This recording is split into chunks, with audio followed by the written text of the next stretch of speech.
And the match chosen here is, let's talk about intermission first. They have The Undertaker measuring Regis with a tape measure. This is pretty fun stuff. Then there's the Demolition promo. By this point, Bill Eadie is gone. It's just Crush and Smash here. They're really winding things up. There wouldn't be much more traction to Demolition. This is their last WrestleMania. And then they interview their opponents, which are Tenryu and Katao. I say Katao right? Yep. And maybe a little racist here because Regis is trying to communicate with these guys who don't speak any English, but they acknowledge Toyota and Isuzu. Could they get away with that now? I doubt it. It's pretty amazing. This Demolition match seems a little out of place. I mean, it's just kind of out of nowhere. How do you guys come to this to be a WrestleMania match? And Demolition loses. This is the first time I remember seeing a power bomb in the WWF. I'm probably wrong on that, but it's the first time I remember seeing it. Demolition's done in September of this year, I believe. And they lose to Tenryu and Katao in 4 minutes. Do you remember, I know you guys had some sort of SWS working agreement, and it feels like WCW at this time is playing Follow the Leader. They're doing some stuff with New Japan. And a few months after this, you would have a huge show with these guys. I think Tenryu tagged with Hogan against LOD, and you guys had like record ticket prices and made a huge gate in Japan. But I don't really hear about that going on much further. What happened here? Well, that's simply it. We had a working relationship with Tenryu. Tenryu was starting his own company in Japan. Koji Katao was a sumo wrestler that had turned pro, and they wanted to make him an international star. So he is in Japan. He's portrayed as so big that he's got this big match with another Japanese superstar, Tenryu, who was a big name in Japan, to come over to America and be in WrestleMania. It's just simply a working relationship, put a good light on them, and we were going to Japan. So it was a way to just strengthen that agreement with them. And it was more, that particular segment, that particular match was more important to Japan than it was per se to the show or really have any meaning in WrestleMania. But internationally in Japan, it had a lot of meaning. Before we talk about the Katao situation, why is Demolition winding up? Like, at one point, Demolition's pretty damn over. What do you think changed? When Crush was interjected, it wasn't the same? Or it was just time? Well, it's just time. I mean, it's like, I love it when people say, well, why'd you guys, the dream, baby, it's just getting hot, you're going to cut it off. But everything runs its course. You can't have Demolition be the dominant tag team forever. There comes a time that you got to bring something new in. Yeah. It's their time. That hell of a run. It's just their time. Well, it looks like their time is up. We can't see them. Katao's time is now.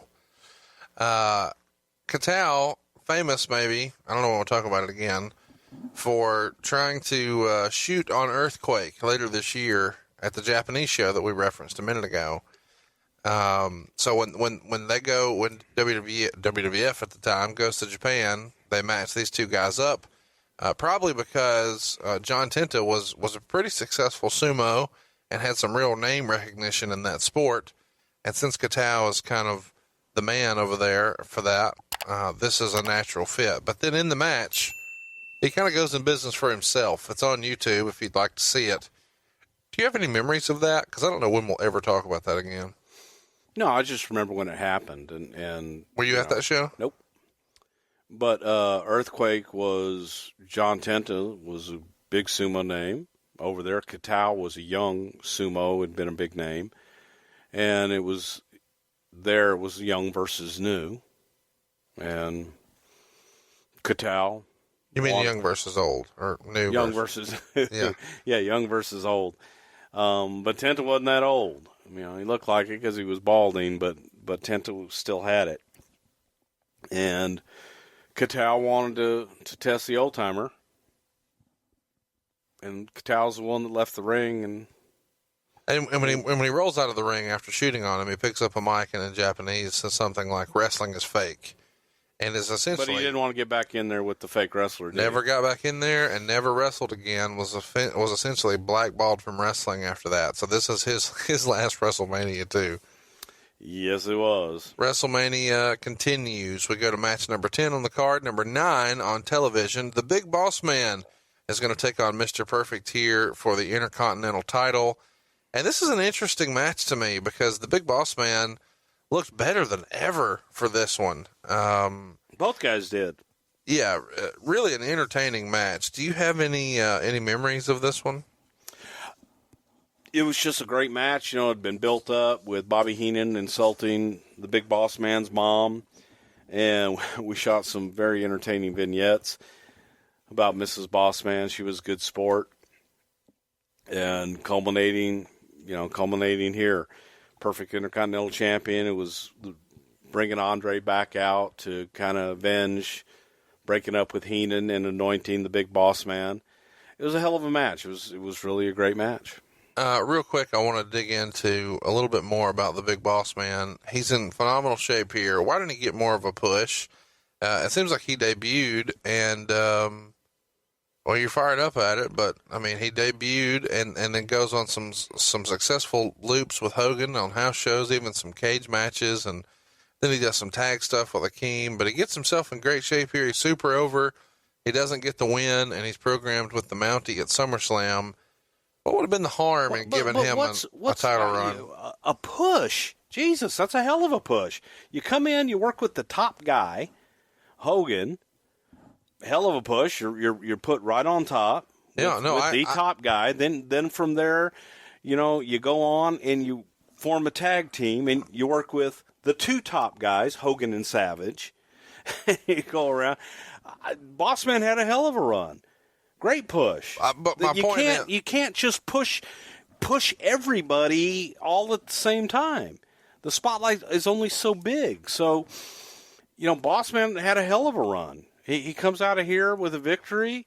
He didn't win the title, but he came out with a victory. He came out on top. He comes out with Andre anointing him and raising his hand. It's not always about, well, he didn't have the belt. Well, I'm just saying that because during this run, what? The belt is a prop. Are you serious right now? I'm sorry. Do you want me to say the belt is magic? Well, a few minutes ago, when I said Jake had a white contact in, you got half hot about it. And now you're referring to the Intercontinental Championship title belt. It's a prop. Made by Reggie Parks. That's a prop. It's a prop. Yes. Believe it or not, they're a prop. I don't know what to say to you anymore. Sure you do. You'll think of something.